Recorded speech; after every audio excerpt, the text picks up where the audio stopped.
Bonjour tout le monde. Je vais vous présenter aujourd'hui les vecteurs aléatoires et les distributions conjointes. Nous avons vu à la vidéo précédente les variables aléatoires. D'une façon générale, on a introduit tout ce qui est les variables aléatoires et les fonctions de variables aléatoires. Aujourd'hui, on va présenter les vecteurs aléatoires et les distributions conjointes. On s'intéresse à la distribution simultanée ou conjointe de plusieurs variables aléatoires. Donc là, je commence par un petit exemple pour illustrer c'est quoi ça. Supposons que nous voulons analyser c'est la qualité, le contrôle de qualité de rondelles, de pièces de rondelles. On va les analyser. Donc là, on a les rondelles, notre espace échantillon, c'est toutes les rondelles. Puis là, on peut s'intéresser à plusieurs variables en même temps. Donc, on peut s'intéresser, par exemple, x1, la masse de la variable. On peut s'intéresser aussi à x2, par exemple, à la résistance de la variable. On peut s'intéresser à une autre variable, x3, par exemple, diamètre de la variable. Donc, de la rondelle. Donc là, c'est juste à titre illustratif, on peut s'intéresser à plusieurs variables en même temps.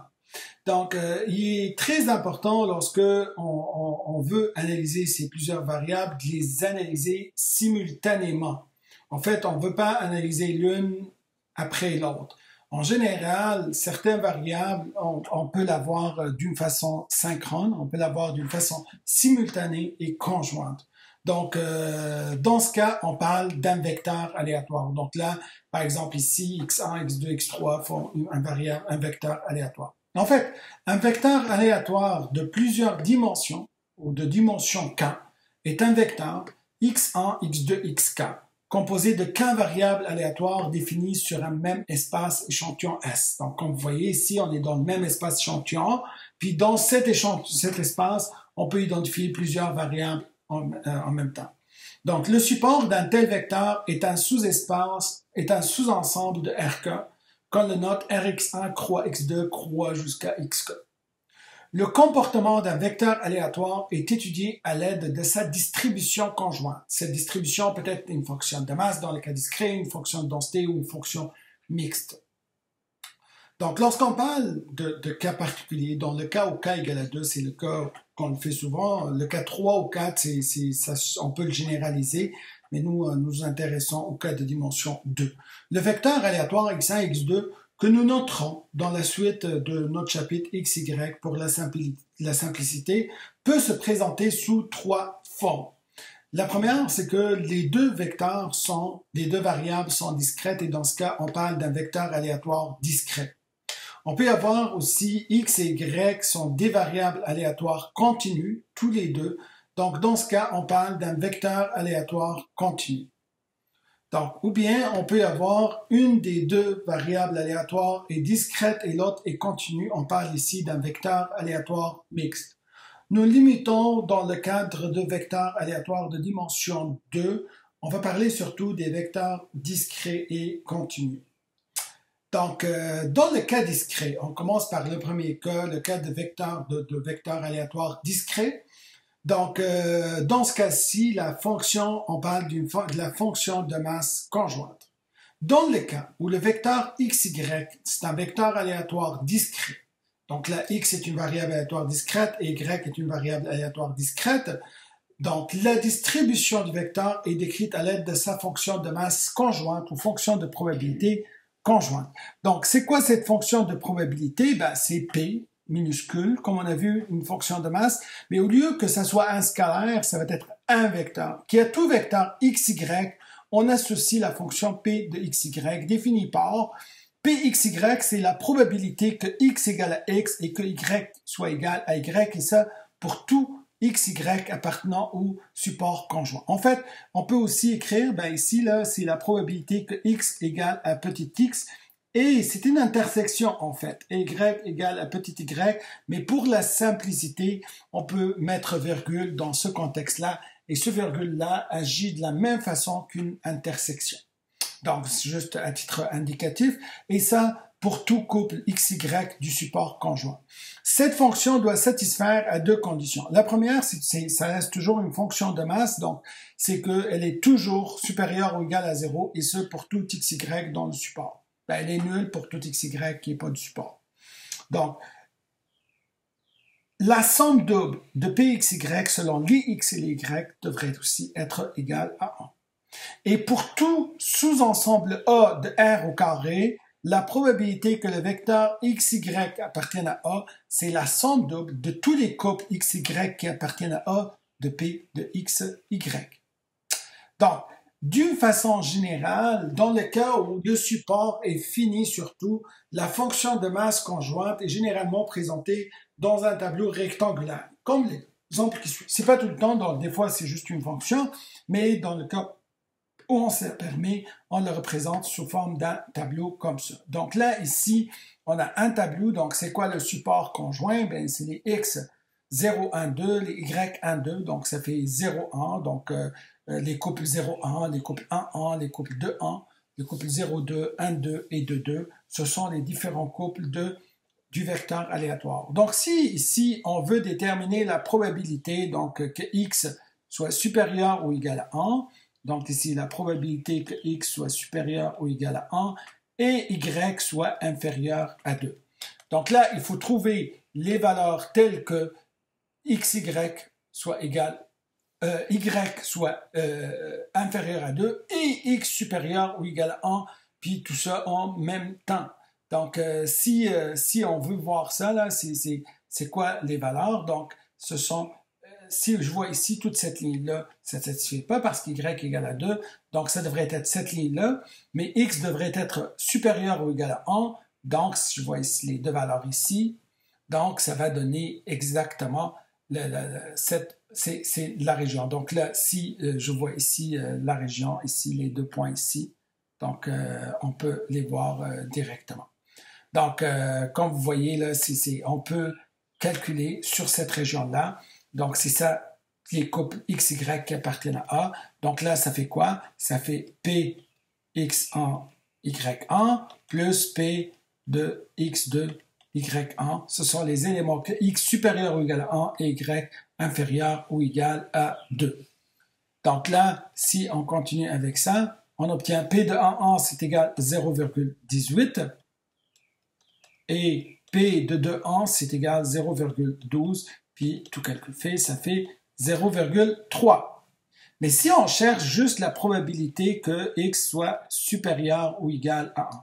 Donc vous voyez, on peut y avoir juste pour x, donc x supérieur ou égal à 1, ça va donner toute cette région-là. Donc la région complètement ici, là, c'est les quatre éléments ici. Donc vous voyez, ces quatre éléments-là, donc qui sont formés par ces éléments-là. Donc, si je peux faire ça, oups, excusez. Donc, ce sont les éléments que x supérieur ou égal à 1. Donc, c'est les éléments, les quatre ici. Donc, ce qu'il va faire, c'est égal P de 1, 1, plus P, x égale à 2, y égale à 1, plus ici, x égale à 1 et y égale à 2. Et le dernier, c'est ici, x égale à 2 et y égale à 2. Donc, P de 2, 2.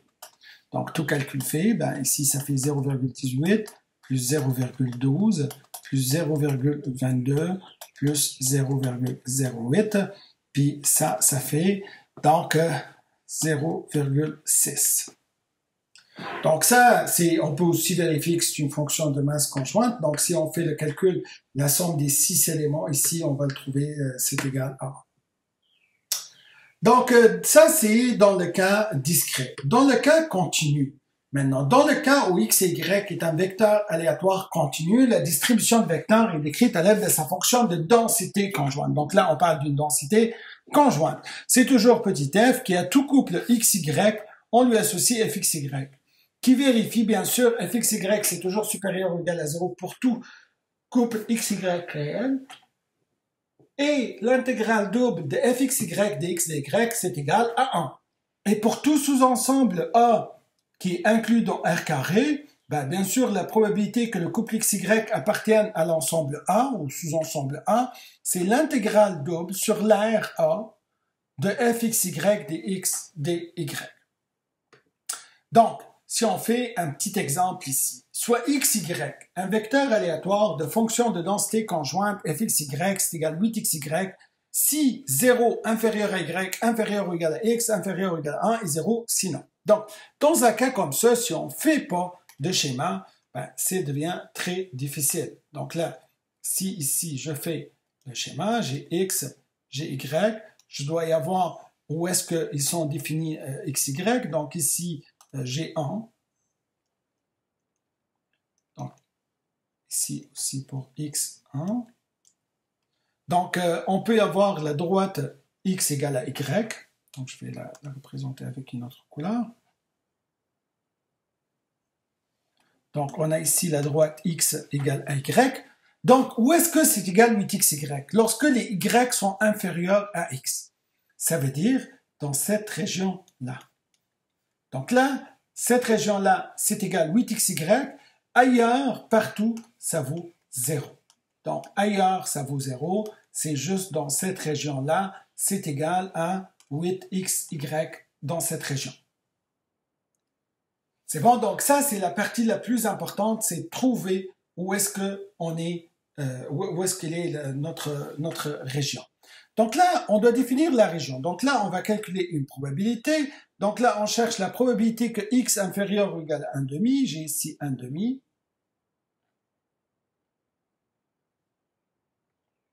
Donc ici, x 1,5. Y inférieur ou égal à 1 quart. Donc là, c'est 1,5. Là, c'est 1 quart. Donc là, où est-ce que ça se trouve la région que je cherche? Ben, c'est la région verte. Donc là, il faut faire attention, on est dans un contexte d'intégrale double, donc il faut trouver c'est quoi la région. Donc ici, si je veux définir ça, donc c'est l'intégrale double sur cette région-là.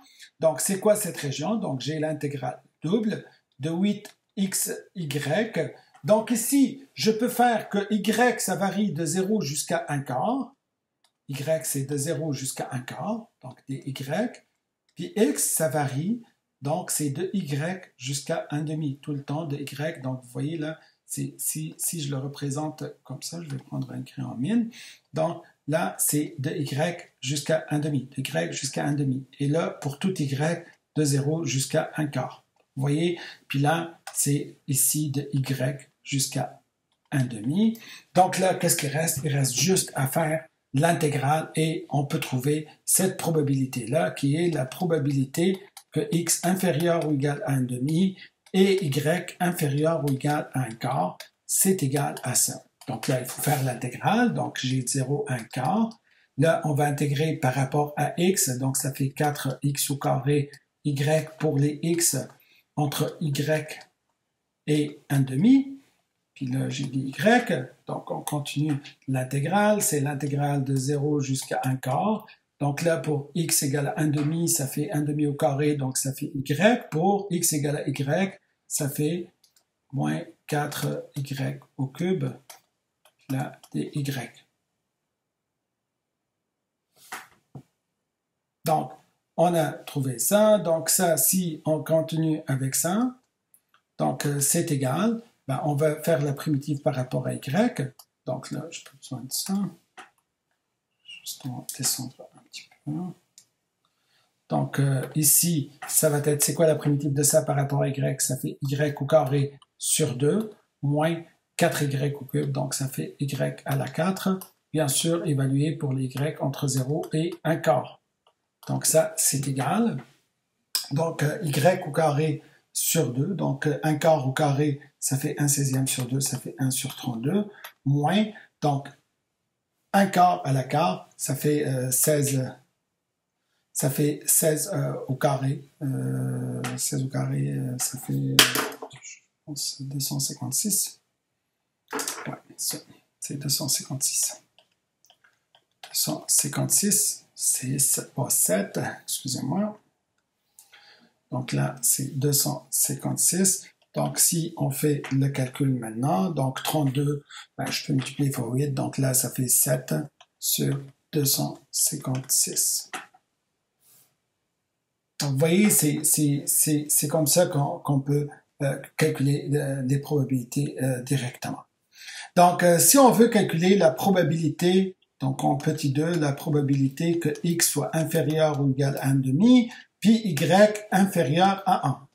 Donc là, si je reviens ici, donc c'est quoi la région? C'est jusqu'à y inférieur à 1. Donc là, ça va être toute cette région-là. Donc, c'est tout ici. Parce qu'on va jusqu'à y égale à 1, mais en tout cas, tout ça, c'est nul. Donc, on ne peut rien faire. Donc, ça va être cette région-là. Donc, on peut faire de x 0 à 1,5 et y de 0 jusqu'à x. Donc, on peut faire le calcul. Donc là, c'est égal à l'intégrale double. Donc, on peut faire le x de 0 à 1,5, puis le y de 0 jusqu'à x. Puis bien sûr, ici, ça va être dy, dx. Faites attention toujours à l'ordre. Faites attention, c'est très important de faire un schéma pour mieux comprendre, pour bien comprendre ce qu'on fait. Donc, je vais mettre le noir pour continuer en noir. Donc là, j'ai le 0 jusqu'à 1,5. Je vais faire la primitive par rapport à y. Ça fait 4x y au carré pour les y entre 0 et x. Puis bien sûr, des x. Donc si on fait le calcul, donc pour y égale, ça c'est y égale à x. Donc pour y égale à x, ça fait 4x au cube moins 0, donc dx. Donc, si on fait le calcul ici, ça fait 4x, ben là, ça fait x à la 4, évalué entre 0 et 1,5.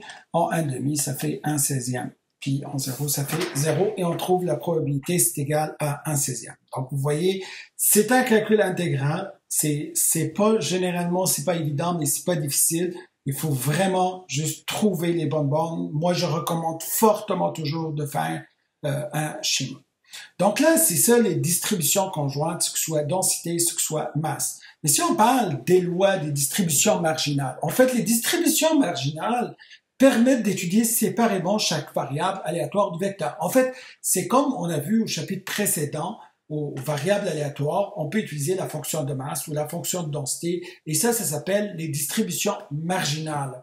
Donc, en fait, ces distributions marginales s'obtiennent de la distribution conjointe. Donc, directement, on peut l'obtenir des distributions conjointes. Mais faites attention, la réciproque n'est pas toujours vraie. Donc, si j'ai la distribution conjointe, je peux obtenir les distributions marginales. Alors que si j'ai les distributions marginales, je ne peux pas reproduire tout le temps la distribution conjointe. Donc, faites attention, c'est l'une, ça peut s'obtenir à partir de l'autre, l'autre ne peut pas. Donc, dans les cas discrets, dans le cas où le vecteur xy est discret, de fonctions de masse conjointe pxy, les fonctions de masse marginale de x et de y sont définies par, donc, px de x, et ça pour chaque x qui appartient à rx, c'est la somme de tous les y qui appartiennent à y de pxy. Puis py de y, c'est la somme sur tous les x de pxy, et ça pour tout y appartenant à ry.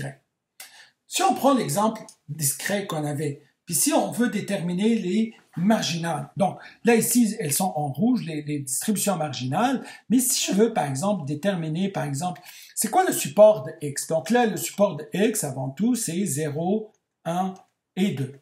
Donc comme vous le voyez, x ça prend 0, 1 et 2. Le support de y ça fait 1 et 2, excusez-moi. Donc là, on a le support de x, on a le support de y. Donc là, si je veux déterminer la fonction de masse de y, donc y c'est pour 1 et 2, si je veux déterminer py de 1, ça c'est la somme sur tous les x qui appartiennent à rx de px1. Là, pour y égale à 1. Donc, si je fais ça, c'est quoi les x qui appartiennent à x? Ça fait 0, 1, 2. Donc, ça fait P de 0, 1 plus P de 1, 1 plus P de 2, 1. Puis là, ça fait, donc vous voyez ici, c'est ça PY de 1. Ça fait P de 0, 1, P de 1, de 0, 1, c'est celui-là, 0,24 plus 0,18 plus 0,12. Puis ça, c'est égal à 0,54. Donc, vous voyez, on l'a trouvé. Donc, si on veut PY de 2, ben, c'est la même manière. C'est égal à la somme sur tous les x qui appartiennent à Rx, et ça de Px2. Puis là, ça va faire quoi? Ça va faire P02 plus P12 plus P22. Vous voyez? Puis là, on va les trouver, les trois. On va trouver 0,46. Donc, ça fait 0,16 plus 0,22 plus 0,08. Puis ça, c'est égal à 0,46. Puis là, on a trouvé Py de Y qui est là. Donc là, si on veut trouver Px de x, donc Px de x, ben pour 0, là, on commence par la première, Px de 0, c'est la somme maintenant sur tous les y qui appartiennent à Ry de P de 0y. Puis là, ça fait quoi? Ça fait P01 plus P02. Puis là, on va le trouver 0,24 plus 0,16, puis on le trouve 0,4, ce qu'on a ici. Donc ici, pour Px de 1, ça fait 0,18 plus 0,22, c'est égal à 0,4. Px2, c'est égal à 0,12 plus 0,08, c'est égal à 0,2. Dans les deux cas, on trouve que la somme, c'est égal à 1. Donc vous voyez, on trouve les distributions marginales juste de x et juste de y à partir de ça. Donc, si on veut calculer maintenant l'espérance de x, la variance de x, l'espérance de y, la variance de y, ben on a juste besoin d'utiliser les notes qu'on a vues au chapitre précédent.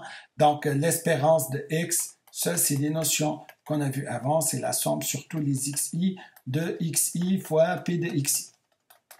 Px de xi. Puis là, c'est égal, ben, ça fait 0 fois 0,24 plus 1 fois 0,4, excusez-moi là, c'est 0 fois 0,4 plus 1 fois 0,4 plus 2 fois 0,2, puis tout calcul fait, ça fait 0,8. Si on veut la variance de x, ben, ça fait 0 au carré fois 0,4 plus 1 au carré fois 0,4 plus 2 au carré fois 0,2 moins 0,8 au carré. Puis là, ça fait 0,4 plus 0,2 fois 4, 0,8. Donc, ça fait 1,2. 1,2 moins 0,64, ça fait 0,56. Donc, si maintenant on veut calculer l'espérance de y, c'est égal, ben, c'est la même chose. C'est la somme des yi fois py de yi. Donc là, ça fait 1 fois 0,54 plus 2 fois 0,46. 46, c'est pas 44. Donc ici, ça fait 0,46. Puis ça, c'est égal à 1,46. Si on veut calculer la variance de y, c'est égal à 1 au carré fois 0,54 plus 2 au carré fois 0,46 moins 1,46 au carré. Là, c'est égal, tout calcul fait 0,2484. Donc, vous voyez, on peut faire le calcul après ça. Tout ce que nous avons vu au chapitre précédent, on peut continuer à faire ça. Donc là, si on veut continuer maintenant, le cas de vecteur aléatoire continu. Donc là, on a vu dans le cas discret, pour le cas continu, comment on peut trouver les marginales. Donc, pour fx de x, c'est l'intégrale de fxy par rapport à y, puis pour fy de y, même chose, c'est l'intégrale de fxy par rapport à x. Donc là, si ici, là, je retourne au cas continu précédent, donc là, ici, on a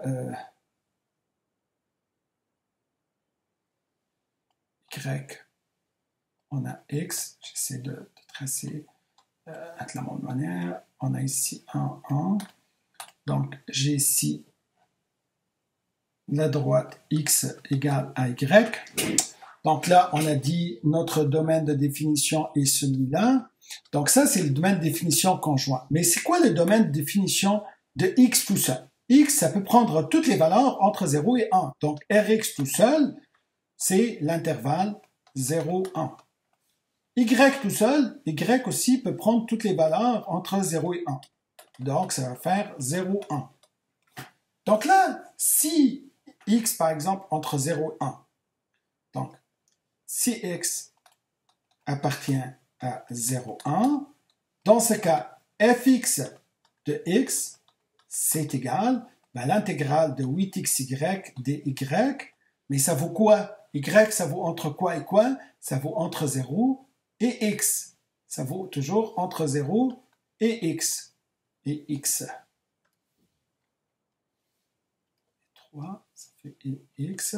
Donc là, si on fait cette intégrale-là, on obtient directement, ça fait la primitive par rapport à y, ça fait 4xy au carré pour les y entre 0 et x, y égale à x. Donc là, ça va valoir quoi? En y égale à x, ça fait 4x au cube. Donc là, c'est quoi la fonction de densité de x? Donc fx de x, c'est égal. Donc 4x au cube pour les x entre 0 et 1, puis 0 si non. Donc on peut vérifier que bel et bien c'est une fonction de densité. Si j'intègre 4x au cube, sa primitive c'est x à la 4. Donc x à la 4 évalué entre 0 et 1, ça fait 1. Donc c'est bel et bien une fonction de densité. Donc là, dans le support de y, si y appartient à l'intervalle 0, 1, donc fy de y, c'est égal. L'intégrale, ben là, on va faire l'intégrale par rapport à x de 8xy. Donc, mais c'est quoi x? Ça vaut entre quoi? Quoi x? Entre y et 1. Donc, x, ça vaut entre y et 1. Donc, vous voyez, x toujours, ça vaut entre y et 1. X toujours entre y et 1. Donc là, entre y et 1. Donc, si on fait la primitive par rapport à x, ça fait 4x au carré y pour les x égale à y jusqu'à 1. Donc là, pour x égale à 1, ça fait 4y. Pour x égale à y, ça fait 4y au cube. Donc, bien sûr, lorsque y entre 0 et 1. Donc, fy de y, c'est égal. Donc là, 4y moins 4y au cube, lorsque y est entre 0 et 1, et 0 sinon. Donc, vous voyez, on peut trouver la fonction de densité. Donc, on peut aussi ici faire l'intégrale entre 0 et 1, et on peut trouver bel et bien que c'est une fonction de densité.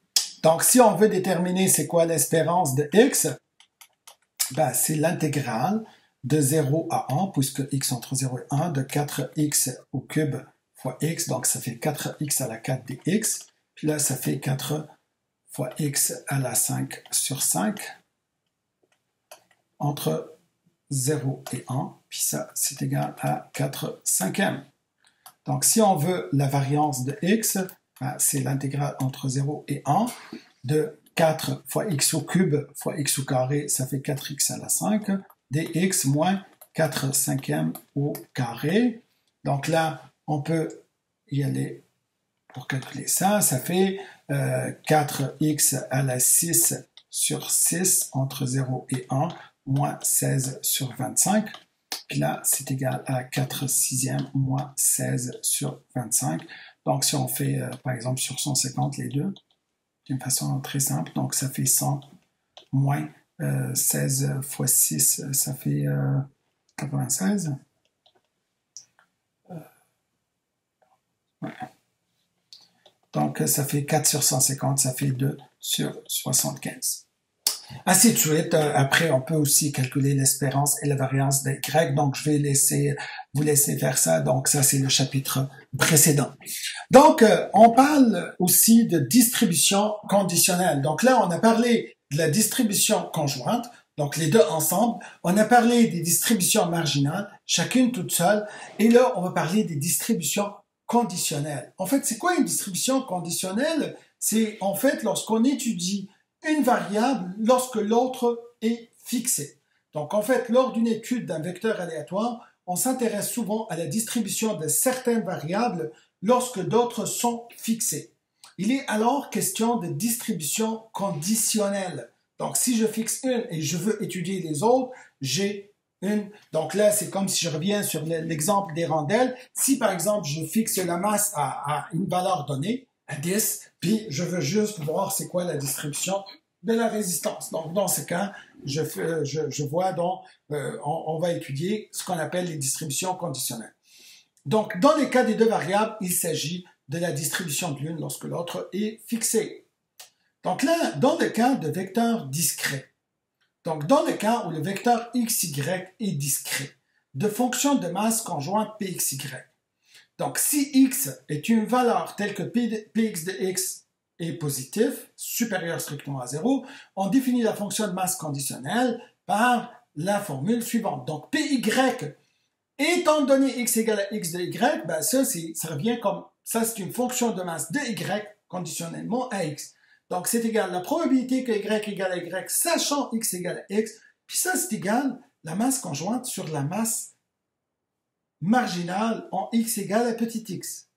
De la même manière, p de x sachant y égale à y de petit x, donc on peut le voir la même chose, c'est la conjointe sur la marginale. Donc on obtient toujours, c'est la fonction conjointe sur la masse marginale, et ce pour tout x appartenant à Rx. Donc, dans le cas où le support xy est discret, on peut noter qu'il y a autant de distributions conditionnelles de x que de valeurs possibles de y. Ça veut dire que pour chacune des valeurs de y, pour chacune valeur de y ici, j'ai une distribution de x. Donc, si ry il y a 4 valeurs, j'ai 4 distributions différentes conditionnelles de x. De la même manière, la conditionnelle de y, ça dépend du nombre de valeurs possibles de x. Pour chacune des valeurs de x, j'ai une distribution de y. Si on retourne à l'exemple précédent, donc là, ici, on a l'ensemble discret, puis on veut avoir les distributions conditionnelles. Donc là, si on commence avec les distributions de x, donc ici, c'est px, donc là, x, on a les valeurs de x qui sont 0, 1 et 2, puis on a combien de distributions conditionnelles de x? C'est le nombre de valeurs de y possibles. C'est 2. Donc j'ai px sachant y égale à 1 de petit x, puis là j'ai px sachant y égale à 2 de petit x. Donc si je vois la valeur ici, donc là si je dis px sachant y égale à 1 de 0, ça fait quoi? Ça fait la conjointe, donc p de 0, 1, sur la marginale en y qui est py de 1. Donc p de 0, 1, c'est égal à 0,24, py de 1, c'est égal à 0,54. Donc j'ai ici 0,24 sur 0,54. Donc si on voit ici px sachant y égale à 1 de 1, ça fait quoi? Ça fait p1, 1 sur py de 1. Puis là, c'est égal, P11, c'est égal à 0,18 sur 0,54. Donc, on a 0,18 sur 0,54. Donc, si on prend Px, sachant y égale à 1 de 2, c'est égal à P2 y1 sur Py de 1. P de 1, c'est égal à 0,12. Py de 1, c'est égal toujours 0,54. Donc, ça fait 0,12 sur 0,54. Donc, si on veut vérifier le total, c'est une fonction de masse. Donc, la somme ici, c'est égal à 1. Donc, maintenant, si on veut P de x sachant y égale à 2, la valeur ici, ça va être quoi? Ça va être P02 qui est 0,16 sur PY2, c'est 0,46, donc ça fait 0,16 sur 0,46. Ici, ça va faire P12 qui est 0,22 sur PY2 qui est 0,46. Puis ici, ça fait P22 qui est 0,08 sur 0,46. Et la somme, ça fait 1. Et on a ici ce qu'on appelle les deux fonctions de masse conditionnelles. Donc là, si on veut déterminer les masses conditionnelles de y, donc là, on a les valeurs de y, ça prend 1 ou 2. Quelles sont les distributions? Donc, on a py sachant x égale à 0 de petit y. On a p de y sachant x égale à 1 de petit y. Et on a py sachant x égale à 2 de petit y. Parce qu'on a une distribution pour chaque valeur possible de x. Donc ici, ça fait quoi?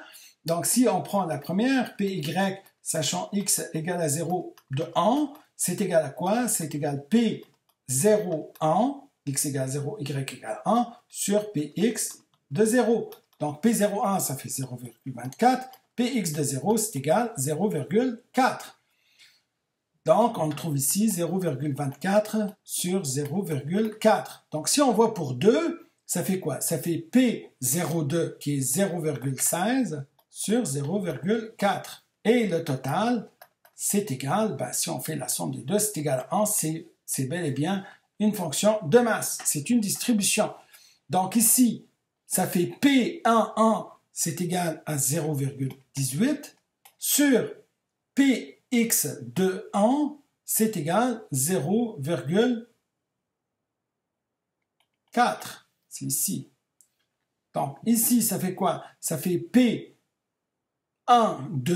P12, c'est 0,22 sur Px de 1, qui est égal à 0,4, puis la somme, c'est égal à 1. Donc, ici, ça fait quoi? Ça fait P2, 1, y égale à 1, x égale à 2, P de 1, c'est égal ici 0,12 sur Px de 2 qui est égal à 0,2. Donc après la dernière, ça fait P de 2, c'est égal à 0,08 sur Px de 2, 0,2, puis la somme c'est égal à 1, puis on a les distributions conditionnelles. Donc là, ce sont des distributions conditionnelles. Bon. Vous voyez, c'est vraiment là, c'est du calcul. Donc, pour le cas continu, donc si xy est un vecteur aléatoire continu, donc de fonction de densité conjointe fxy, les fonctions de densité conditionnelle, c'est la même chose, c'est la densité conjointe sur la densité marginale. Donc là, si on prend f, y, sachant x égale à x de petit y, c'est égal. Donc, si on voit au début, donc notre fonction ici, on l'a trouvé, attendez là, ça c'est fxy sur fx de x. Donc ici, fxy, c'est égal à 8xy, fx de x, c'est égal à 4x au cube, mais où est-ce que c'est défini? Lorsque y, on a toujours dit que y entre 0 et x. Donc, regardez ici. Donc, si on retourne à l'exemple, y est toujours disponible entre 0 et x. Donc là, si y entre 0 et x. Bien sûr, ici, x, c'est un réel entre 0 et 1. Parce qu'ici, c'est conditionnel à x. Donc là, la définition de y dépend aussi de x. Donc, si on définit fx en fait, excusez-moi. Donc, si ici on définit fx, sachant y égale à petit y de x, c'est égal fxy qui est 8xy sur fy de y qui est 4y moins 4y au cube. Puis là, pour y, c'est entre... Donc ici, c'est pas y, c'est quoi notre valeur? C'est x, donc c'est pas y. Donc pour x, entre y et 1. Donc là, le domaine de définition de x, parce que ça c'est une fonction de x, x est entre y et 1, parce qu'ici y c'est une valeur donnée. Donc, ceci étant dit, donc on peut calculer les densités marginales, on peut calculer les densités conditionnelles. Donc ça, ce sont des densités conditionnelles. Si je donne à y une valeur donnée, par exemple y égale à 1,5, si par exemple, ça veut dire quoi? Si par exemple je dis y égale à 1,5, donc qu'est-ce que je fais? Fx, sachant y égale à 1,5, de petit x c'est égal, y égale à 1,5, donc ça fait 4x sur, donc 4 fois 1,5, 4 sur 2, moins 4 fois 1,5 au cube, c'est 4 huitièmes. Donc, ça fait 4x sur 2 moins 1,5. Donc, si je prends ici le 2 en haut, là, ça fait 8x sur 4 moins 1, ça fait sur 3. Donc, ça fait 8x au cube au 3.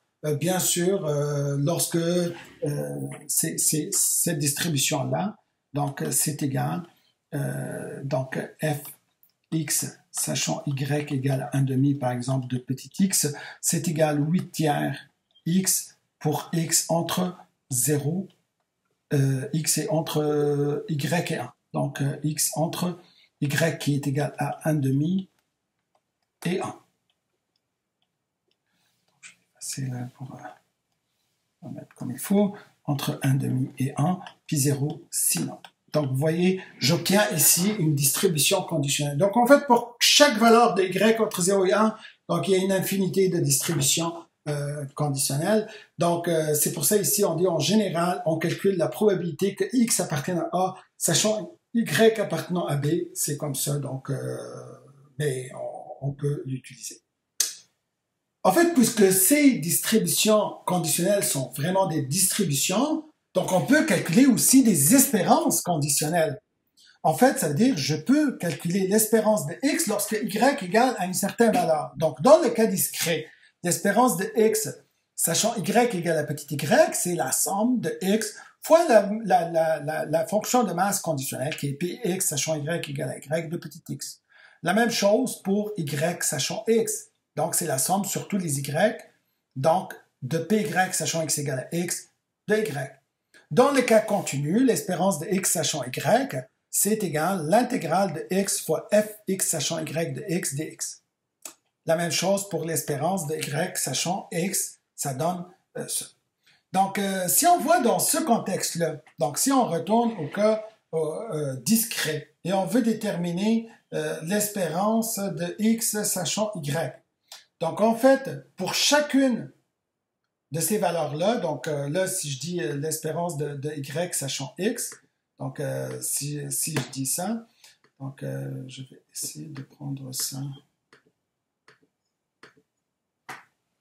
Donc, juste pour le noter ici, je vais le copier.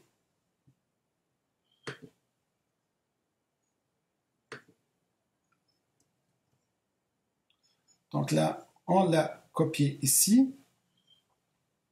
Donc,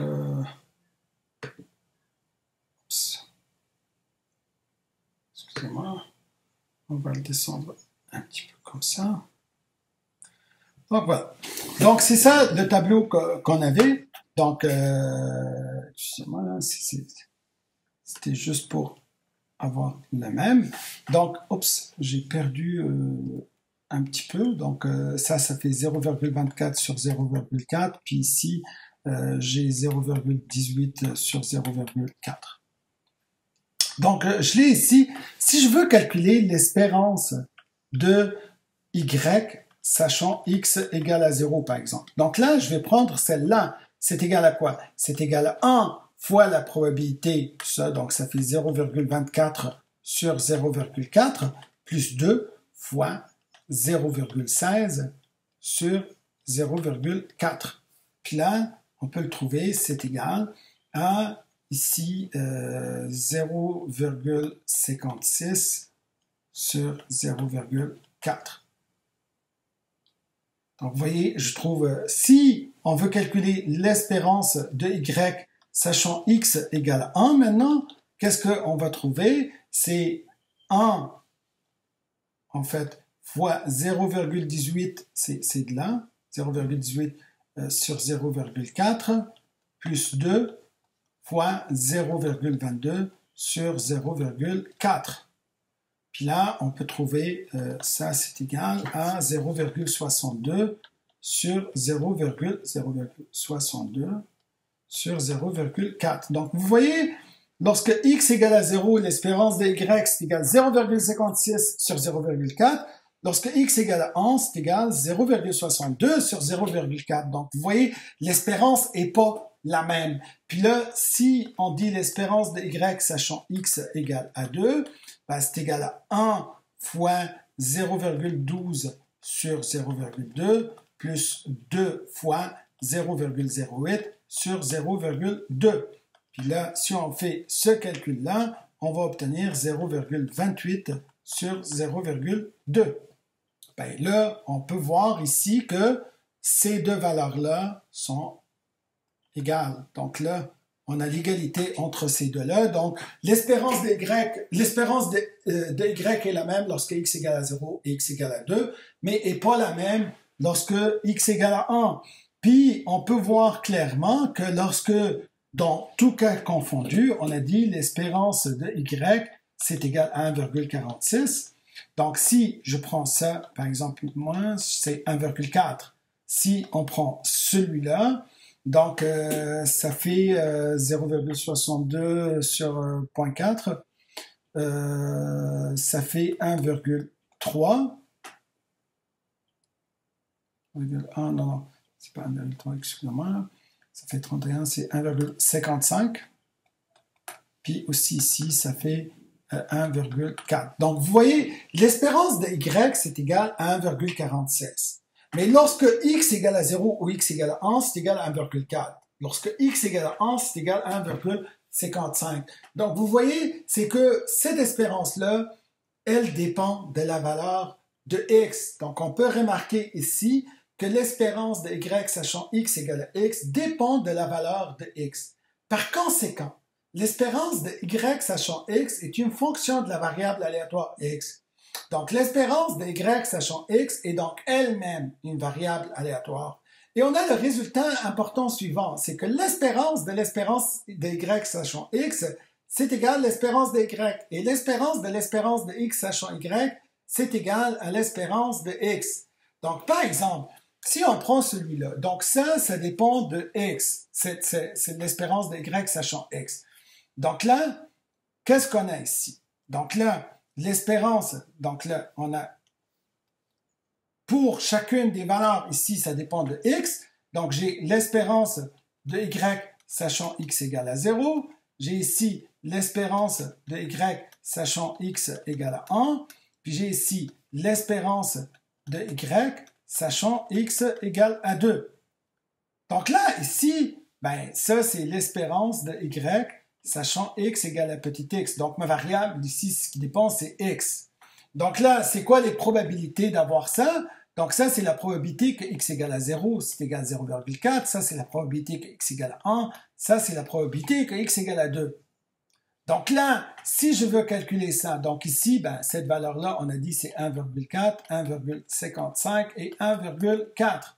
Donc si je veux calculer l'espérance de y sachant x, qu'est-ce que j'obtiens? 1,4 fois 0,4 plus 1,55 fois 0,4 plus 1,4 fois 0,2. Tout calcul fait, ça fait 1,46 qui est l'espérance de y. Donc, vous voyez, on peut le trouver directement. Donc, si, par exemple, on fait un petit exemple continu. Supposons que j'ai une variable aléatoire x. Supposons ici, j'ai une variable aléatoire x telle que sa fonction de densité, donc la fx de x, c'est égal, là, je vais prendre un cas simple, c'est égal à 1 lorsque x est entre 0 et 1, puis 0 sinon. Okay? Puis là, je prends si y égale à x, donc si je prends fy, sachant x égale à petit x, donc là, c'est une distribution conditionnelle de y lorsqu'on a x. Donc là, c'est ici, c'est que y, c'est toujours entre 0 et x, puis là, c'est égal à 1 sur x et 0 sinon. En fait, ici, si je vous explique un petit peu, c'est comme je vais tirer x, je vais avoir un réel aléatoire entre 0 et 1, puis quand je trouve un réel aléatoire entre 0 et 1 petit x, je vais prendre un réel aléatoire entre 0 et x. Donc là, je veux savoir c'est quoi l'espérance de y. Donc là, si je veux savoir c'est quoi l'espérance de y, ben, je peux déterminer la fonction conjointe de fxy. À partir de ça, je peux déterminer fy de y. À partir de ça, je détermine l'espérance de y. C'est long, puis des fois, le calcul, il est un petit peu difficile. Mais là, je peux calculer l'espérance de y sachant x. Puis ça, c'est égal à quoi? C'est égal à l'intégrale, donc de 0 à x, y fois 1 sur x dy. Parce que c'est ça, la fonction de y sachant x. Donc, si je fais ça, j'ai y au carré sur 2x entre 0 et x, y. Donc, si on fait tout ce calcul-là, je vais obtenir x au carré sur 2x. Donc, ça fait x au carré sur 2x, c'est égal à x sur 2. Donc là, j'ai trouvé ça. C'est quoi l'espérance de y maintenant? L'espérance de y, on a dit, c'est égal à l'espérance de y sachant x. Puis c'est quoi l'espérance de y sachant x? L'espérance de y sachant x, on a dit, c'est égal à x sur 2. Donc là, j'ai juste à déterminer l'espérance de x. L'espérance de x, c'est égal à quoi? C'est égal à l'intégrale de x fois 1 de x entre 0 et 1. Parce qu'on a dit ici, fx de x est égal à 1. Donc ça, ce n'est qu'un cas simple. Donc là, ça fait x au carré sur 2 entre 0 et 1, c'est égal à 1 demi. Donc c'est quoi l'espérance de y? Donc ici, on peut trouver l'espérance de y, c'est égal, l'espérance de x, c'est égal à 1 demi sur 2, c'est égal à 1 quart. Donc vous voyez, on peut le trouver directement, sans même, je ne sais même pas c'est quoi la distribution de y. Y, elle dépend de x, donc c'est pas une variable entièrement, on peut le définir complètement là, mais sa distribution, elle n'est pas si simple que ça.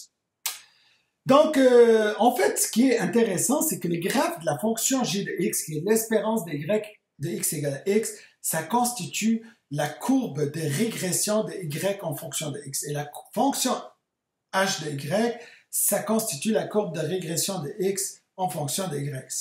Ces courbes sont utiles, surtout lorsque les deux variables sont continues. On va voir le chapitre de régression où on peut voir ce lien-là et on va voir un petit peu ces espérances. Donc, pour continuer avec les vecteurs aléatoires, là, on a plusieurs variables. Nous avons vu, quand on a passé au premier chapitre, on a vu au chapitre 1, l'introduction aux probabilités, les événements indépendants. Mais ce phénomène-là, ça se transpose, ce concept d'événements indépendants, ça se transpose aux variables aléatoires. Donc là, des variables aléatoires peuvent être dépendantes comme elles peuvent être indépendantes. Donc aucune ne dépend de l'autre. Donc en fait, la définition de ça, si x et y sont deux variables aléatoires discrètes de fonction de masse conjointe px, y, elles sont indépendantes si et seulement si Pxy, c'est égal Px de x fois Py de y, et ça pour tout couple xy du support conjoint. Et dans le cas de deux variables aléatoires continues, donc si on a un vecteur continu xy de fonction de densité conjointe fxy, ces deux variables sont dites indépendantes si et seulement si la densité conjointe c'est égal au produit des deux densités marginales. Donc, en fait, la fonction ici, c'est ce cas-là, la densité conjointe, c'est égal au produit des deux marginales si et seulement si sont indépendantes, ou la masse conjointe égale au produit des deux masses marginales si et seulement si elles sont indépendantes. Donc, en fait, ce qui est important, c'est que dans le cas d'indépendance, c'est un cas où on peut reproduire la distribution conjointe à partir des distributions marginales parce que c'est le produit des deux marginales. Donc, si je reviens à l'exemple, par exemple, l'exemple précédent, l'exemple discret, est-ce que x et y sont indépendantes ici? Donc, ici, si je prends juste un contre-exemple, donc pour prouver qu'ils sont indépendantes, il faut prouver que c'est vrai pour toutes les valeurs. Pour prouver qu'ils ne sont pas, il faut juste trouver un contre-exemple. Donc, si je prends P01 ici, P de 0,1, c'est égal à 0,24. Puis si on prend Px de 0 fois Py de 1, c'est égal, Px de 0, c'est égal à 0,4, fois Py de 1, c'est égal à 0,54, et ça, c'est différent de 0,24. Donc, on peut faire le calcul de 0,4 fois 0,54, donc fois 0,4, c'est égal à 0,216. Donc, ça, c'est égal, donc si on calcule ça, c'est égal à 0,216, qui n'est pas égal à 0,24. Donc, les variables x et y ne sont pas indépendantes.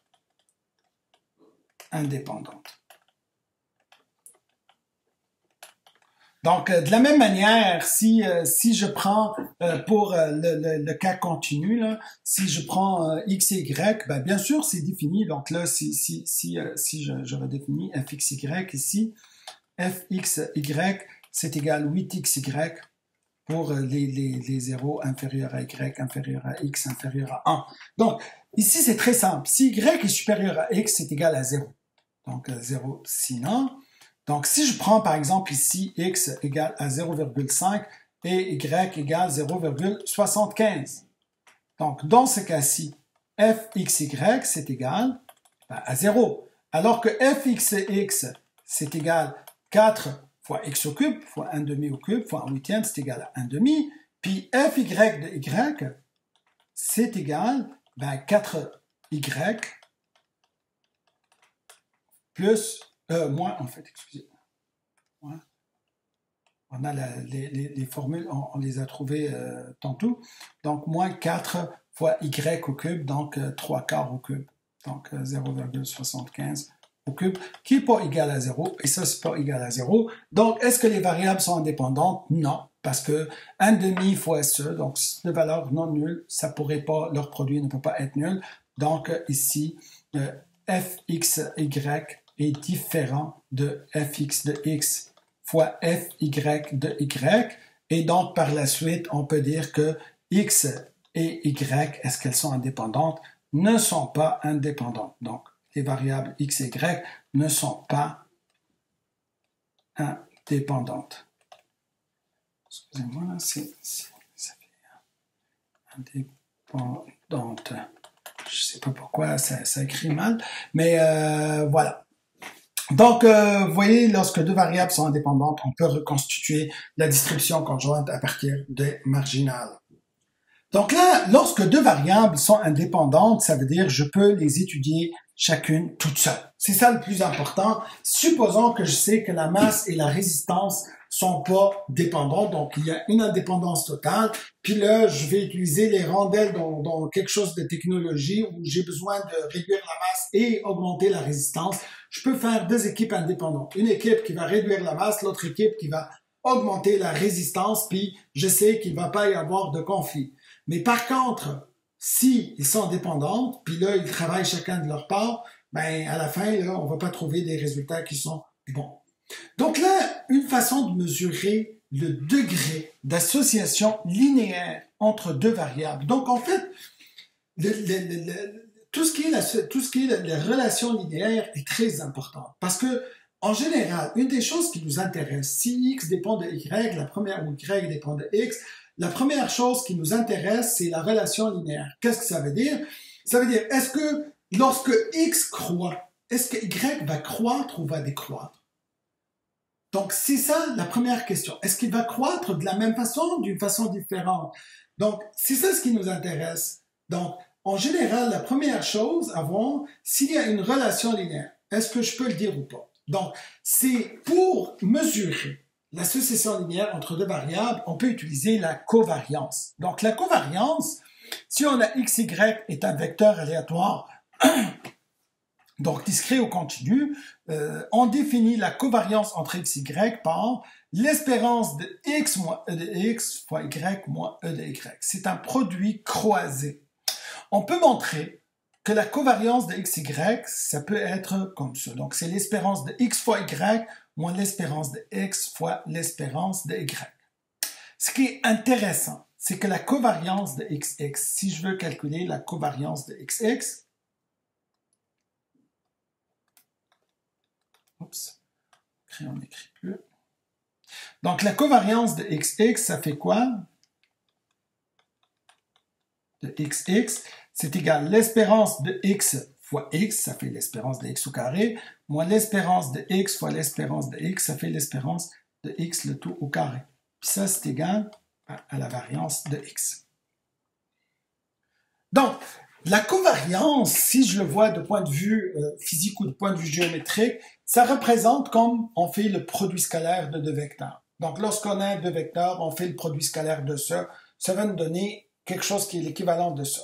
Mais le produit scalaire, ça nous donne une association linéaire. Donc, s'il n'y a pas de relation linéaire, s'ils sont orthogonaux, ça donne 0. S'ils ne sont pas orthogonaux, ça va donner un nombre. Mais ce nombre-là, est-ce que je peux le comparer entre deux vecteurs? Par exemple, là, juste à titre explicatif, si je prends les vecteurs rouges, par exemple ici, donc j'ai un vecteur ici, puis un autre vecteur là, que je peux calculer leur produit scalaire. Mais là aussi, je vais prendre ces deux vecteurs-là, les deux verts.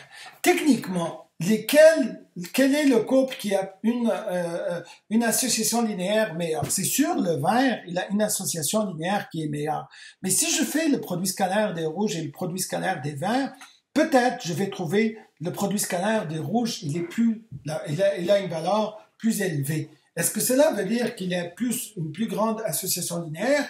Non. Mais ce qu'on faisait en algèbre, c'est qu'on détermine l'angle entre les deux vecteurs. Mais c'est quoi le cosinus de l'angle? Donc, c'est ce qu'on utilise, c'est le cosinus de l'angle. Donc, le cosinus de l'angle, le cosinus θ, ben, c'est égal, ben, c'est le produit scalaire, donc x, y, sur la norme de x fois la norme de y, donc x, y, puis la racine carrée de ça.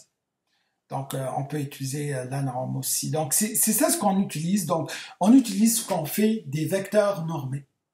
Donc, c'est la même chose ici dans le contexte de variables aléatoires. Ce qu'on obtient, c'est le coefficient de corrélation. C'est quoi le coefficient de corrélation? En fait, si x, y est un vecteur aléatoire, on définit le coefficient de corrélation entre x et y par la covariance de x, y sur la racine carrée de la variance de x fois la racine carrée de la variance de y, ou l'écart type de x fois l'écart type de y. Donc, en fait, c'est comme on normalise les variables pour obtenir, en fait, une valeur qui est toujours entre -1 et 1. Donc, en fait, quand on prend les ρ, on trouve toujours, c'est une valeur entre -1 et 1. Lorsque x et y sont deux variables aléatoires indépendantes, donc elles n'ont aucun lien, ça veut dire ρ égale à 0. Et la covariance aussi, c'est égal à 0. Cependant, ρ égale à 0 ou la covariance égale à 0, ça n'implique pas que x et y sont indépendantes. Cela implique que la relation linéaire est nulle. Ils n'ont pas de relation linéaire. Mais par contre, il peut y avoir une relation autre que linéaire. Lorsque x et y sont des variables aléatoires telles que ρ égale à 0 et la covariance de x, y égale à 0, on dit plutôt que les variables x et y sont non corrélées. Leur corrélation est nulle. Lorsque x et y sont liés par une relation linéaire de type y égale à x plus b, ou une relation affine, alors ρ égale à -1 lorsque a est négatif et ρ égale à 1 si a est positif. Parce que là, c'est une relation linéaire pure. Donc, si je trace sur le plan x, y, puis ça me donne une ligne directe, alors que ici, ρ, c'est toujours égal à 1 ou -1, bien sûr, si c'est décroissant. En fait, pour calculer la covariance ici, nous avons besoin du terme espérance de x fois y. Pour calculer ça, ou pour calculer n'importe quoi qui est une fonction réelle de x, y, donc c'est hxy qui est une fonction réelle de deux variables aléatoires x, y, alors l'espérance de hxy, c'est la somme double de hxy fois pxy si xy est discret, et c'est l'intégrale double de hxy fois fxy de xy lorsque xy est continu. Donc si on veut, dans le cas discret, on veut déterminer h de x, on veut déterminer ρ, donc là, je vais retourner au cas discret. Donc là, si on veut déterminer l'espérance de x fois y, l'espérance, je vais prendre noir, donc l'espérance de x fois y, donc ça c'est fois, c'est égal la somme double de dx allant de 0 jusqu'à 2, y de 1 jusqu'à 2, de x fois y, parce que la hxy c'est x fois y, fois pxy. Donc là, c'est quoi les valeurs de x? Donc là, c'est, écoutez, pour toute cette colonne, ça va être 0, là, je vais pas le faire, parce que 0 fois quelque chose, c'est toujours 0. Donc ça fait 1 fois 1, donc là, je vais mettre 0, là, pour tout ça.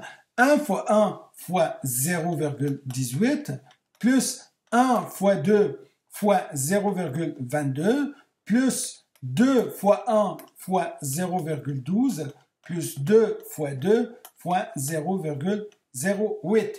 Donc, si on fait ce calcul-là, donc on obtient, écoutez, je vais faire le calcul, donc ça fait 0,18 plus 2 fois 0,22, plus 2 fois 0,12, plus 4 fois 0.08. Ça, c'est égal à 1,18.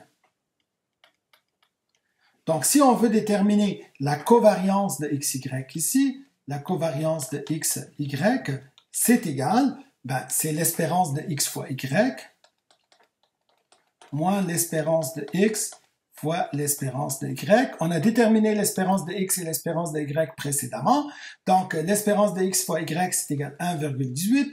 L'espérance de x, on l'a trouvé 0,8. L'espérance de y, on l'a trouvé 1,46. Et on peut faire tout ce calcul-là. Donc, moins 0,8 fois 1,46. Et on le trouve 0,012. Donc, on trouve la valeur ici 0,012. Donc, si on veut calculer ρ, c'est égal à la covariance de x, y sur sigma x fois sigma y, l'écart type, la racine carrée de variance. Donc, ça fait 0,012 sur, donc on a trouvé la variance de x, c'est égal à 0,56. La variance de y, c'est égal à 0,2484. Donc, on l'a trouvé précédemment. Donc là, ça fait, donc tout calcul fait, donc on peut faire ça sur racine carrée de 0,56 fois 0,2484. On trouve tout calcul fait, ça fait 0,032. Donc, on trouve ici 0,032. Donc là, qu'est-ce qu'on peut dire? La corrélation entre x et y est positive, il y a une corrélation positive, mais elle est très faible, elle est de l'ordre de 3%. Donc, elle est vraiment très, très faible, mais elle existe, elle est positive. Elle n'est pas nulle. Donc, si par exemple, on veut calculer pour le vecteur aléatoire continu, donc là, si on retourne juste au graphique, là, juste pour qu'on fasse ça. Excusez-moi, je vais retourner rapidement, puis on va retourner vers ça. Bon, écoutez là. On va le faire encore. Donc, ici, qu'est-ce qu'on a? C'est fxy, je vais effacer ça. Donc, on a fxy, c'est égal à 8xy, 8 fois x fois y, bien sûr, pour 0 inférieur à y, inférieur à x, inférieur à 1, et 0 sinon. Donc là, si on fait notre schéma, donc on a ici 1, on a ici 1, donc on a ici la droite x égale à y, excusez-moi, c'est pas bien fait là, mais notre définition est là. Donc l'espérance de x fois y, l'espérance de x fois y, c'est égal, l'intégrale double. Donc là, on peut dire que y entre 0 et x, puis x entre 0 et 1, donc de x fois y fois 8xy, donc ça fait 8x carré, y carré, dy dx. Donc si on fait maintenant l'intégrale, 1 à la fois, 0 à 1, donc si on fait l'intégrale ici par rapport à y, on va trouver 8 tiers x au carré, y au cube sur 3, pour le y entre 0 et x, puis ça va nous donner l'intégrale entre 0 et 1, bien sûr, il y a un dx ici. Donc, lorsque y égale à x, ça fait, on a toujours 8, pourquoi ici sur 3? Je l'ai fait le sur 3, excusez-moi là. On va pas le faire deux fois, là, quand même. Donc, ça fait 8 tiers, donc x au carré fois x au cube, donc ça fait x à la 5 dx. Puis là, on peut, pour y égale à 0, c'est égal à 0. Donc là, ça fait 8 sur 3 fois 6, x à la 6 entre 0 et 1. Puis là, ça fait donc 8, donc ça fait 4 neuvièmes. Donc on trouve l'espérance de xy égale 4 neuvièmes. On a calculé l'espérance de x. On n'a pas calculé l'espérance de y. Je vais vous laisser le soin de continuer ça. On peut calculer la variance de x, la variance de y, et on peut déterminer le coefficient de corrélation ρ aussi. Donc, la dernière partie, là, on s'intéresse en fait en pratique. Donc là, dans le cas général, lorsque on a plusieurs variables aléatoires, donc, et surtout dans un contexte très simple. Donc, si j'ai des variables aléatoires, n variables aléatoires, x1, x2, xn, GH est une fonction réelle de n arguments. En fait, y égale h, x1, x2, xn est une variable aléatoire. Donc, en fait, toute fonction de variable aléatoire est une variable aléatoire. C'est comme par exemple, si on fait circuler un courant d'une intensité aléatoire x1 dans un appareil ayant une résistance aléatoire x2. Là, on résulte alors une puissance y égale x1 carré fois x2, qui est donc généralement aléatoire. Bon, okay. Pour un problème comme ça, c'est pas matière de notre cours. C'est un cas qui est pas linéaire. Dans le cadre de notre cours, on s'intéresse au cas linéaire. Et on s'intéresse seulement à l'espérance et la variance des fonctions qui sont des combinaisons linéaires de xi. En fait, lorsque y égale a0 plus a1x1 plus a2x2 plus anxn, où ai c'est des constantes réelles et xi sont des variables aléatoires. Donc, dans ce cas-ci, on veut savoir c'est quoi la moyenne et la variance de y. Donc, théorème. Si x1, x2, xn des variables aléatoires et a0, a1, an des constantes réelles, et soit la variable aléatoire y définie par y égale a0 plus a1x1 plus a2x2 plus anxn. Alors, l'espérance de y, l'espérance c'est un opérateur linéaire. L'espérance de la somme, c'est la somme des espérances. Donc, l'espérance de y, c'est égal à 0 plus A1 fois l'espérance de x1 plus A2 fois l'espérance de x2 plus jusqu'à n fois l'espérance de xn. Or, la variance, c'est pas un opérateur linéaire, c'est la somme des AI au carré fois la variance de xi plus la somme double des i différentes de j de AI fois AJ fois covariance de xi, xj. Donc, si je fais un cas avec 2, là, puis là, juste pour voir, là, supposons que y égale, donc, 6 plus 3x1 moins 2x2. Puis je veux déterminer, l'espérance de y, c'est égal, 6 plus 3 fois l'espérance de x1 moins 2 fois l'espérance de x2.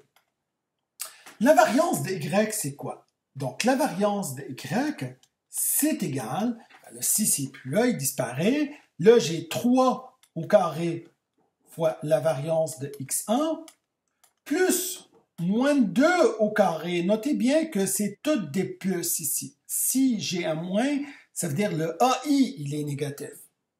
Fois la variance de x2, plus A1 fois A2, donc plus 3 fois moins 2 fois covariance x1, x2, plus moins 2 fois 3 fois covariance de x2, x1. Donc, la somme de tous les i différentiels. Or, covariance de x1, x2 et covariance de x2, x1, c'est la même chose. Donc, on peut toujours utiliser, c'est égal à 9 fois la variance de x1, plus 4 fois la variance de x2. Ici, moins 6 fois 2, donc parce que c'est 2 fois, donc moins 12 fois covariance de x1, x2. Donc, vous voyez, on peut continuer à faire ça comme ça. Donc là, ici, ce qui est important, c'est un cas à 2. Si on a un cas à 3, il faut y avoir tout. Mais le plus simple, moi, ce que j'utilise le plus simple pour la variance de y, donc on dit souvent la variance de y, c'est égal, c'est la somme des AI au carré fois la variance de xi, pour i égale à 1 jusqu'à n, plus 2 fois la somme double, on peut dire des i inférieurs à j, de AI fois AJ fois covariance de xi, xj. En fait, c'est comme ça revient à une matrice ici. Donc, cette matrice-là, c'est sigma 1 au carré, sigma 2 au carré, jusqu'à sigma n au carré. Puis là, on a sigma 1, 2, sigma 1, 3. Sigma ij, c'est égal à la covariance de xi, xj. Puis là, c'est sigma 1, 2, sigma 1, 3 aussi, ainsi de suite. Donc, on peut avoir ça, puis sigma, ici un n, ou n1, c'est la même chose. Sigma 1n ou n1. C'est une matrice symétrique. C'est pour ça on prend la somme de la diagonale plus 2 fois les éléments qui sont ici parce que sont symétriques ou on fait la somme du tout. Donc moi personnellement j'utilise toujours les 2 fois, mais Donc, avec ça, on a fini le chapitre. Donc, on a le temps de faire quelques exemples, comme toujours. Donc, un assemblage consiste à superposer deux pièces d'équipement A et B. Donc, les pièces de type A ont un poids de 10 kg en moyenne avec un écart type de 0,01 kg. Donc, ici, on peut dire XA, c'est le poids, on définit notre variable, le poids d'une pièce A. Puis on peut dire XB, c'est le poids d'une pièce B. On sait que l'espérance de XA ici, c'est donné, c'est égal à 10. La variance de XA, c'est égal ici à 0,01 au carré, donc ça fait 10 à la moins 4. L'espérance de XB, donc de type B, a un poids de 15 kg moyenne, donc l'espérance de XB, c'est égal à 15.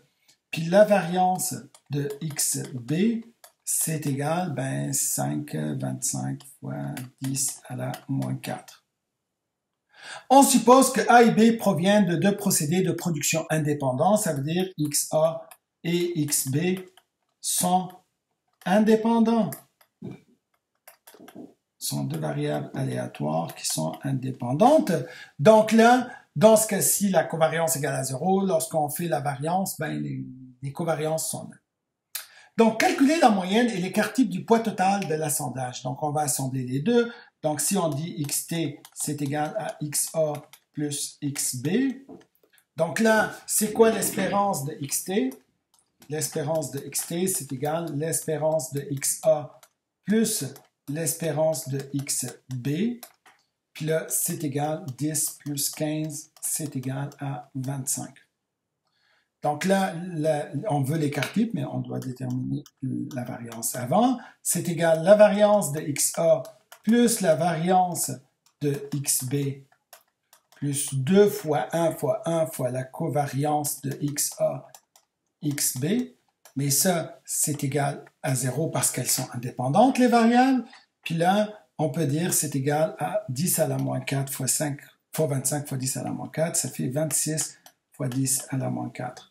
Donc ici, sigma t, c'est égal à racine de 26 fois 10 à la moins 2 kg. Donc ici, c'est un 26 kg. Donc vous voyez, on peut trouver la variance directement. L'écart type aussi. Donc là, si on prend la question 2 ici. La question 2, calculer la moyenne d'écart type de différence de la poids entre une pièce de type A et une pièce de type B. Donc là, on dit XD, c'est égal à XA moins XB. Donc là, l'espérance de XD, c'est égal à l'espérance de XA moins l'espérance de XB. Or, l'espérance de XA, c'est égal à 10. L'espérance de XB, c'est égal à 15. Donc ça, c'est égal à moins 5. La variance de XD, c'est égal à la variance de XA plus moins 1 au carré fois la variance de XB, parce que si c'est à moins, ça veut dire c'est le coefficient qui est négatif, plus 2 fois 1 fois moins 1 fois la covariance de XA, XB.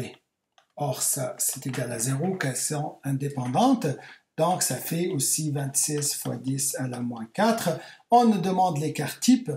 Donc, ici, c'est sigma d, c'est égal à racine de 26 fois 10 à la moins 2 kg aussi. Donc, vous voyez, on peut le calculer aussi directement. Donc, si on fait un autre exemple, on lance deux fois une pièce de monnaie, soit X le nombre total de faces obtenues lors des deux lancers et Y le nombre de faces obtenues lors du premier lancer. Donc là, ici, j'ai un support. Je lance une pièce de monnaie deux fois. C'est quoi le support? Le support, ça va être pile PL, pile face, face PL, face face. C'est quoi mes variables? J'ai deux variables. X, c'est le nombre total de faces obtenues lors des deux lancers. Donc, c'est quoi le support de X? Ça va être 0, 1 ou 2. c'est quoi le support de Y? Y, c'est quoi? Y, c'est le nombre de faces lors du premier lancer. Donc, ça fait 0 ou 1. Donc là, si je fais le tableau conjoint, donc ici, Y, X, X, ça prend 0, 1 ou 2. Y, ça prend 0 ou 1. Donc là, c'est quoi la probabilité de 0, 0?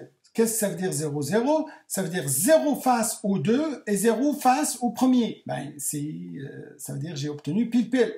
Donc ça fait un quart.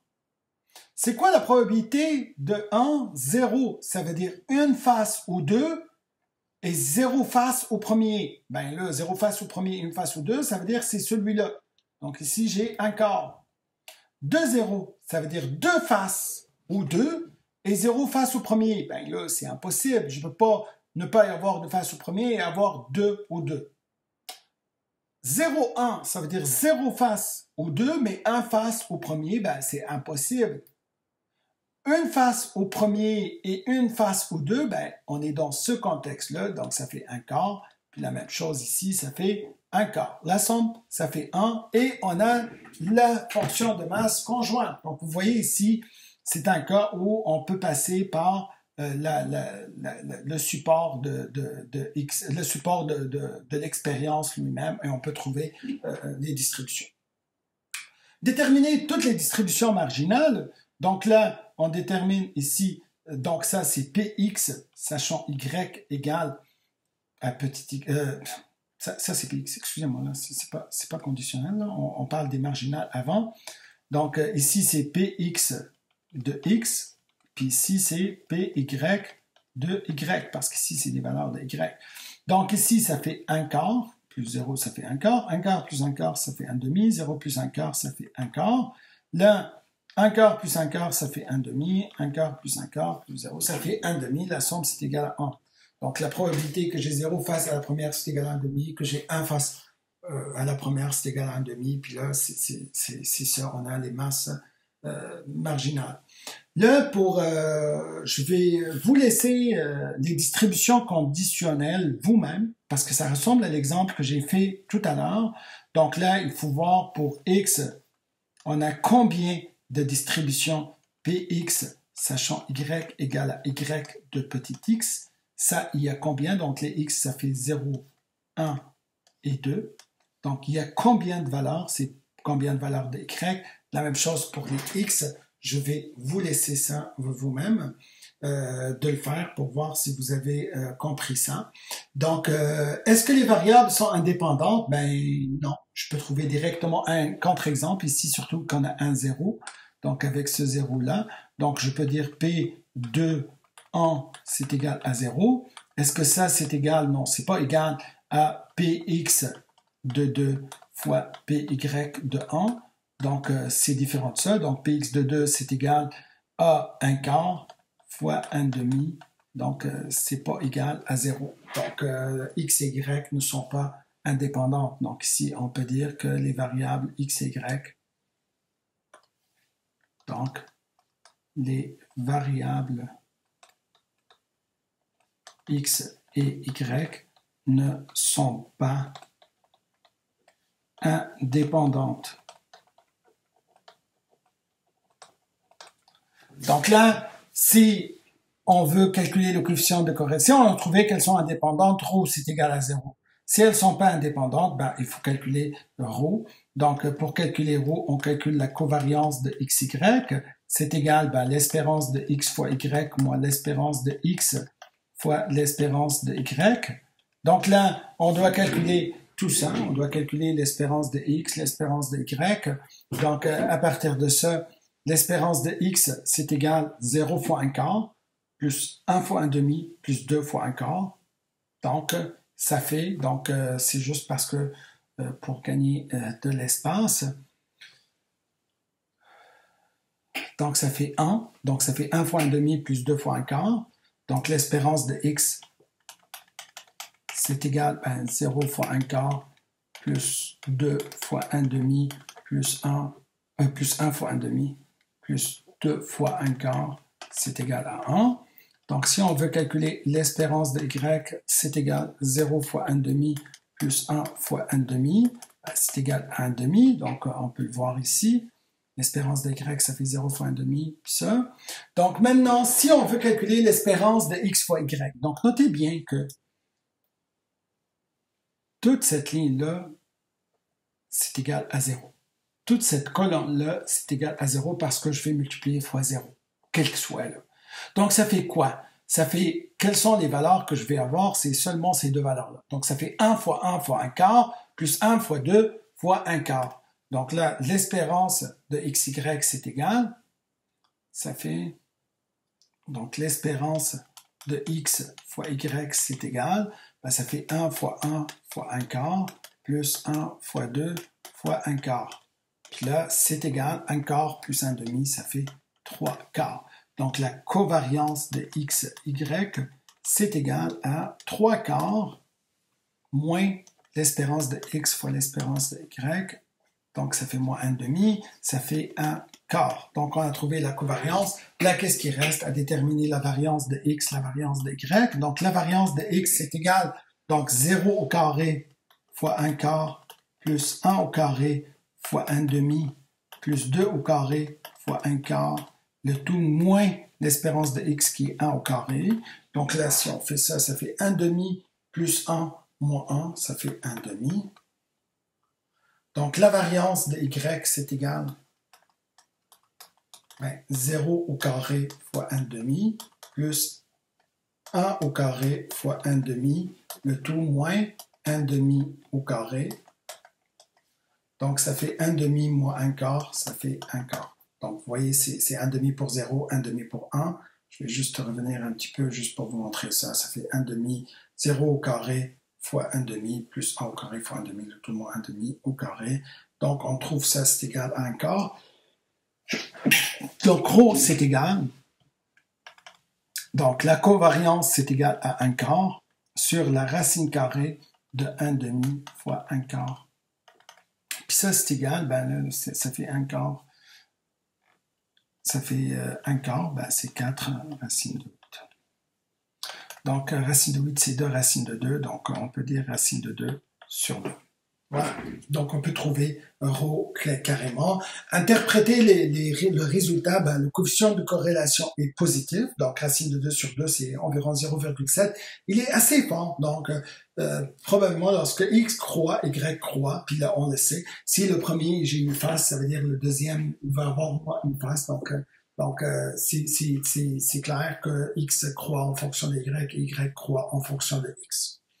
Donc, c'est pour ça qu'on trouve un coefficient de corrélation assez élevé. Donc, on finit avec un autre exemple.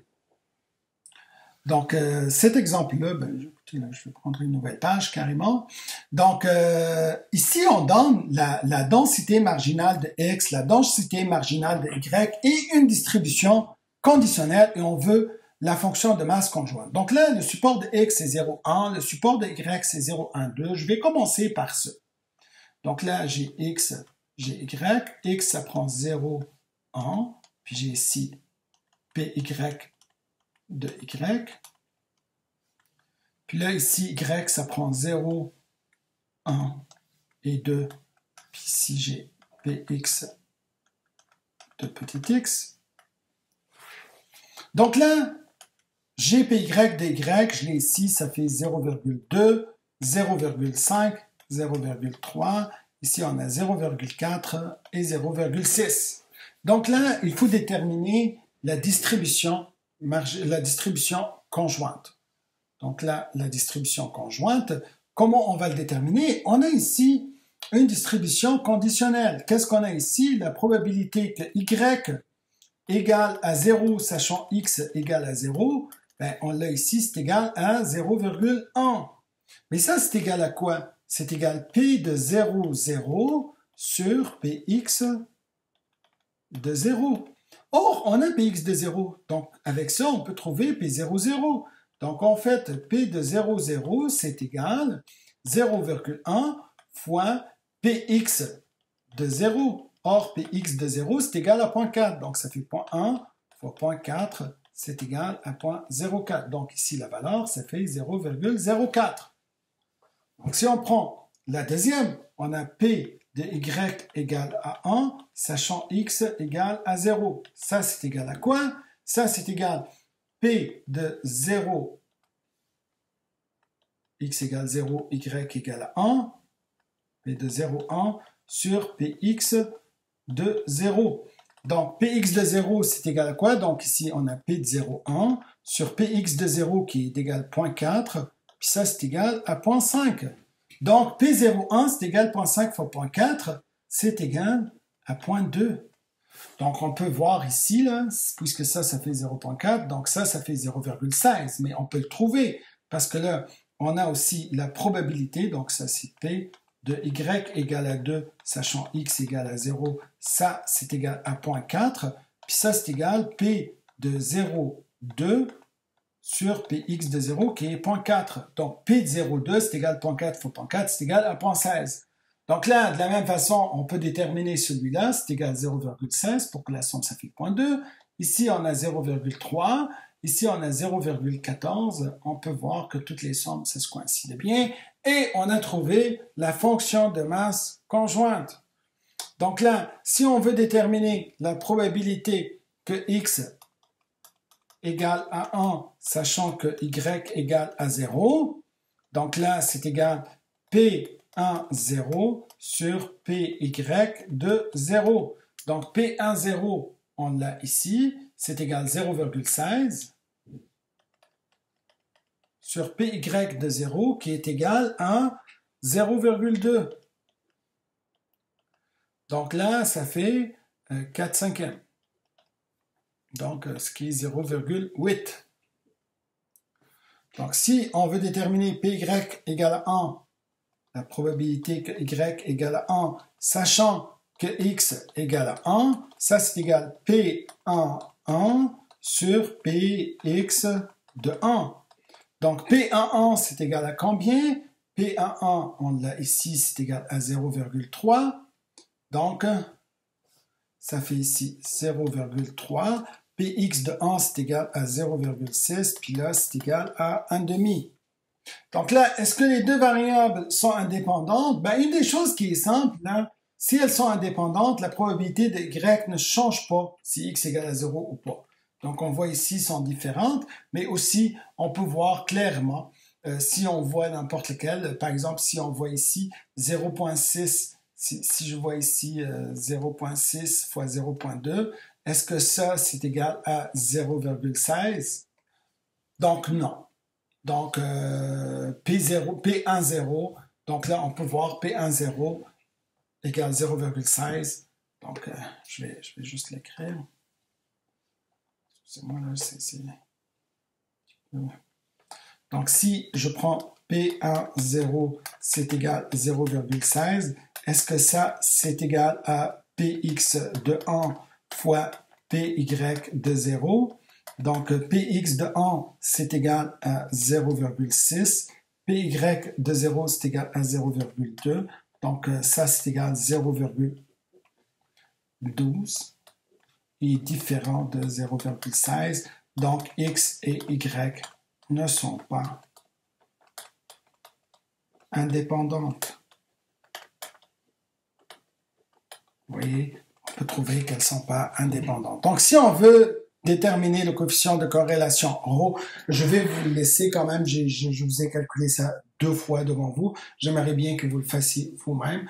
Donc, quelque chose toujours qui est importante, c'est d'avoir les valeurs qu'on n'a pas besoin, donc de calculer. Donc, toute cette ligne-là, ça fait 0, toute cette colonne-là, ça fait 0. Donc, on a 2 valeurs, donc ça fait l'espérance de x fois y, c'est égal à 1 fois 1 fois 0,3 plus 1 fois 2 fois 0,14, ça fait 0,54. Donc là, vous voyez, si on calcule directement, si on fait ici l'espérance de x fois y, on va le trouver, c'est égal à 0,54. Vous voyez, là, c'est ça. Si on veut calculer l'espérance de x, ça fait 0,4 fois 0 fois 1 fois 0,6, donc on trouve l'espérance de x c'est égal à 0,6. Donc là, je vais juste highlighter tout ça. Donc, je vais écrire avec un autre crayon pour pour différencier. L'espérance de y, c'est égal 0 fois 0.2 plus 1 fois 0.5 plus 2 fois 0.3, ça fait 1.1. Donc, on peut calculer la covariance de xy qui est 0,54 moins 0,6 fois 1,1. On va trouver une valeur négative, ça veut dire le coefficient de corrélation ici est négatif. Ça veut dire lorsque x croît, y décroît. Je vais vous laisser le soin de calculer le ρ complètement. Puis avec ça, nous avons fini le chapitre sur les vecteurs aléatoires. Donc, merci beaucoup pour votre écoute. Puis on se voit dans une prochaine vidéo. Merci, au revoir.